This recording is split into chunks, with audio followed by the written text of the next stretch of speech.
Sebagaimana yang sama-sama kita ketahui, di antara perjalanan istimewa yang dialami oleh baginda Nabi besar Muhammad sallallahu alaihi wasallam tatkala beliau melaksanakan Isra wal Mi'raj, yakni diperjalankan oleh Allah Subhanahu wa taala untuk mengambil suatu perintah besar, untuk mendapatkan suatu amanat besar dari Allah Subhanahu wa taala, yakni salat 5 waktu. Beliau diperjalankan oleh Allah Subhanahu wa taala dari Masjid Al-Haram, yakni kota suci Mekah. Kemudian beliau mampir singgah di Masjidil Aqsa, yang kemudian dimi'rajkan oleh Allah Subhanahu wa taala, berjumpa dengan Allah Subhanahu wa taala. Hal itu ditulis atau termaktub, diabadikan oleh Allah Subhanahu wa taala di dalam salah satu firman-Nya surat Al-Isra ayat pertama. Allah berfirman, subhanalladzi asra bi'abdihi lailan minal masjidil haram ilal masjidil aqsa alladzi barakna hawlahu linuriyahu min ayatina innahu huwas-sami'ul basir. Ayat ini menjelaskan dan menerangkan serta menegaskan Rasulullah SAW tatkala melakukan perjalanan Isra wal Mi'raj, beliau singgah di Masjidil Aqsa. Ada apa dan mengapa Allah Subhanahu wa taala singgahkan Rasulullah ke Masjidil Aqsa? Padahal hal yang bisa, mungkin, bahkan pasti Allah itu memperjalankan Nabi Muhammad dari Masjidil Haram langsung berjumpa dengan Allah Subhanahu wa taala. Gak perlu putar-putar sana sini, gak perlu harus singgah ke Masjidil Aqsa.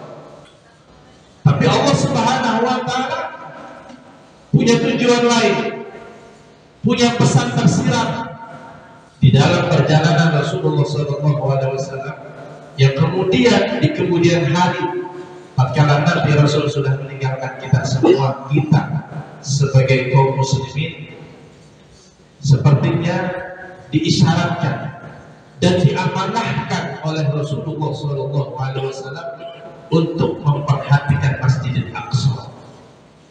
Ini pesan tersirat yang ingin Allah sampaikan kepada umat Nabi Muhammad SAW, yakni kita semua.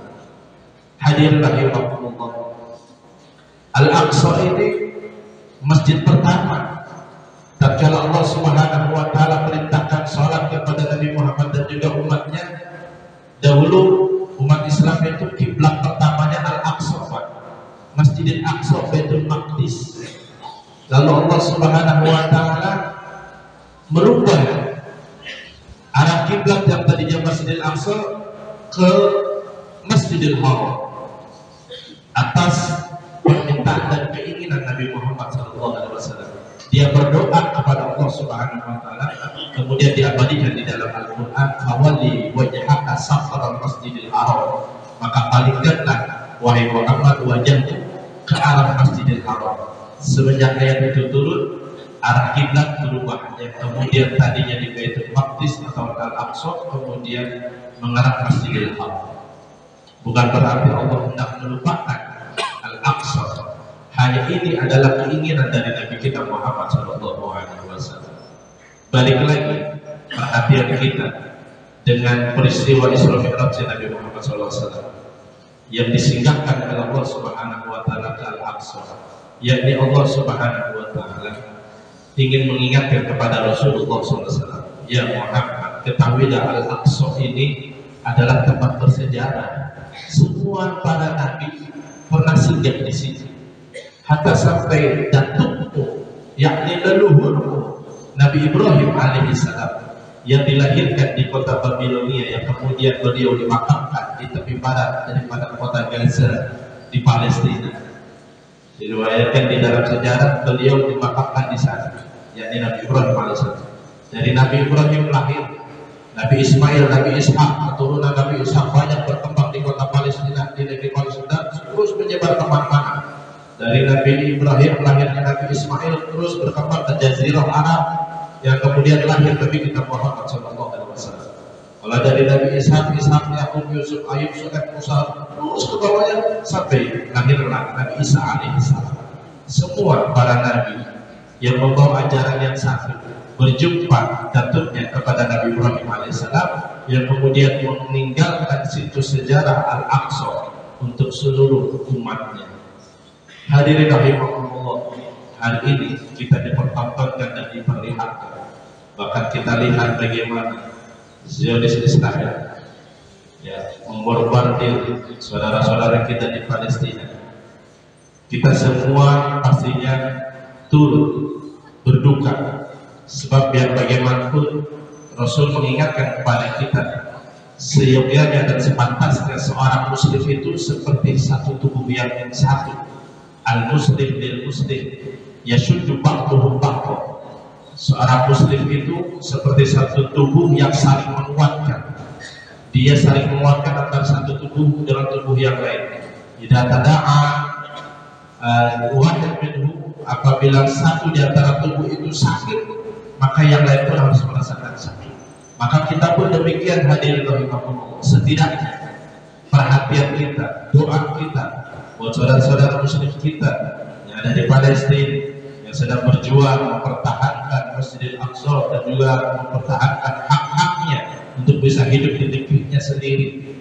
Kita semua punya kepedulian. Setidaknya kita kirimkan doa-doa terbaik buat mereka semuanya. Dikatakan di dalam sebuah hadis, man lam yahtam bi amrin muslimin falaysa minhum. Siapa orang yang tidak punya perhatian terhadap perkara daripada muslim yang lain, maka dia bukan bagian daripada muslim itu. Waliyadzubillah. Jangan sampai kita tidak digolongkan sebagai kaum muslimin sebagaimana muslim yang diharapkan oleh baginda Nabi Muhammad SAW. Dan juga kita juga dituntut oleh baginda Nabi Muhammad SAW, unsur akhaka zaliman aw mazluman. Tolonglah saudara, baik dia yang sedang berbuat zalim maupun yang sedang dizalimi. Sahabat bertanya, ya Rasulullah, kalau ada orang yang dizalimi, kita paham, kita bela dia, kita doakan dia, kita cegah supaya jangan sampai kezaliman itu sampai kepada dia. Tapi kami bingung ya Rasulullah, bagaimana cara menolong orang yang berbuat zalim? Maka Nabi bersabda, di dalam menolong orang-orang yang zalim, yakni ketika kau tamna'uhu, kau cegah dia untuk tidak berbuat zalim, maka itulah pertolonganku kepada dirinya. Kita lihat terkait dengan berita tentang peristiwa Palestina ini, itu enggak sedikit. Ada kaum muslimin juga yang mencibir, Pak. Ada kaum muslimin juga yang tidak terlalu peduli, ya. Bahkan mungkin ada yang mengatakan Hamas itu juga kan sama juga buatan mereka, buatannya Israel, buatannya Amerika, ya. Jadi kalau mereka berperang yang memang sengaja, itu adalah rekayasa mereka supaya Israel bisa nyerang orang Palestina. Buat apa kita punya kepedulian terhadap Hamas? Itu ada, Pak. Kaum muslimin, bahkan dia tokoh agama, dia memberikan statement seperti itu. Ya, ini sangat-sangat memprihatinkan kita sebagai seorang muslim. Sekiranya kalau toh kita tidak setuju dengan apa yang kita lihat, cukup diam, ya, cukup diam, tidak memberikan komentar macam-macam terkait hal-hal yang bisa menyakiti perasaan kaum muslimin. Ya, itu ajaran daripada Nabi kita Muhammad SAW. Kata Rasul, man kana yu'minu billah wal yawmil akhir falyaqul khairan aw liyasmut. Siapa orang yang beriman kepada Allah dan hari akhir, maka berkatalah yang baik-baik. Kalau nggak bisa berkata baik, cukup diam. Jangan sampai statement kita memperkeruh daripada suasana yang kita lihat. Hadirin rahimahumullah. Oleh karenanya Al-Fakir mengajak kepada semuanya, mari kita sebagai kaum muslimin, kita bantu saudara-saudara muslim kita yang jauh di sana dan sedang berjuang mempertahankan haknya, memperjuangkan Masjidil Aqsa, peninggalan daripada baginda Nabi besar Muhammad SAW, situs bersejarah yang sangat luar biasa, yang fadilahnya kalau kita sholat di dalamnya dikatakan dalam hadis, sholatul fi Masjidil Haram khairun min mi'ata alfi sholatin. Salat di Masjidil Haram itu lebih baik 100.000 rakaat daripada salat selain daripada Masjidil Haram. Wa salatu fi masjidi hadza, dan salat di Masjid Nabawi khairun min alfi salatin, itu lebih baik daripada 1.000 rakaat selain daripada Masjid Nabawi. Wa salatu fi Masjidil Muqaddas, yani fi Masjidil Aqsa, khairun min 500 salat, dan salat di Masjidil Aqsa itu lebih baik pahalanya 500 kali salat selain daripada salat di Masjidil Aqsa. Artinya Rasulullah punya perhatian lebih terhadap peninggalannya, terhadap Masjidil Aqsa. Maka kita pun demikian, selaku umatnya kita pun harus punya perhatian terhadap apa yang sudah diberikan oleh Rasulullah SAW terhadap umat ini daripada Masjidil Aqsa.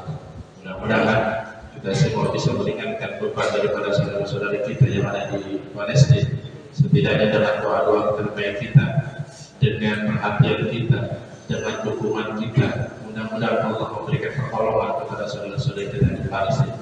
Amin ya rabbal alamin.